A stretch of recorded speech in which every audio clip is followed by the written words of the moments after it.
ABP news, सर्वसामान्य जनतेचं खुलं व्यासपीठ। कोतुळ तालुका अकोले येथील प्राचीन श्री वरदविनायक मंदिरात रविवार 8 सप्टेंबर 2024 रोजी ऋषी पंचमीच्या निमित्ताने सामुदायिक अथर्व शीर्ष पठण भक्तिमय वातावरणात उत्साहाने पार पडले।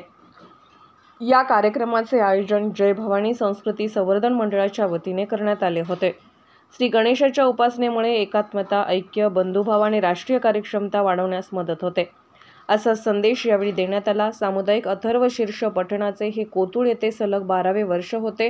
पहाटे 6 वाजता शंखनाद आणि ओंकाराच्या गजराने या कार्यक्रमाची सुरुवात झाली। शेकडो भक्तांनी एकाच वेळी अथर्व शीर्षाचे मंत्रोच्चार केले, ज्यामुळे मंदिर परिसर भक्तिमय आणि चैतन्यमय झाला। कार्यक्रमाचे नेतृत्व कुमार परिमल भाटे आणि राशी परशुरामी यांनी केले। त्यांच्या मार्गदर्शनाखाली उपस्थित शेकडो भक्तांनी हरिओम नमस्ते गणपते, त्वमेव प्रत्यक्षम तत्वमसी, त्वमेव केवलम कर्तासी असे मंत्रोच्चार केले।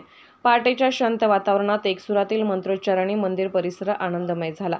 संपन्न झालेल्या गणपती आरतीत सौ पुष्पा आणि श्री रामनाथ भोजने यांच्या हस्ते श्री गणेशाची पूजा करण्यात आली। या निमित्ताने देवस्थान समितीच्या वतीने डॉक्टर सुभाष सोमन यांचा त्यांनी सत्कार केला।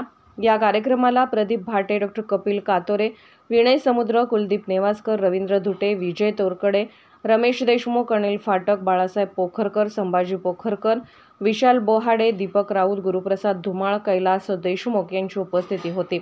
कार्यक्रमाच्या यशस्वीतेसाठी वासुदेव साळुंके, संभाजी पोखरकर, विनय समुद्र, विशाल बोहाडे, सचिन पाटील, निवृत्ती पोखरकर, सौ वर्षा नेवासकर, वंदना फाटक, विद्या परशुरामी, सविता घाटकर, प्रियंका पाटील, द्वारका पोखरकर, प्रियंका नेवासकर आदींनी विशेष परिश्रम घेतले।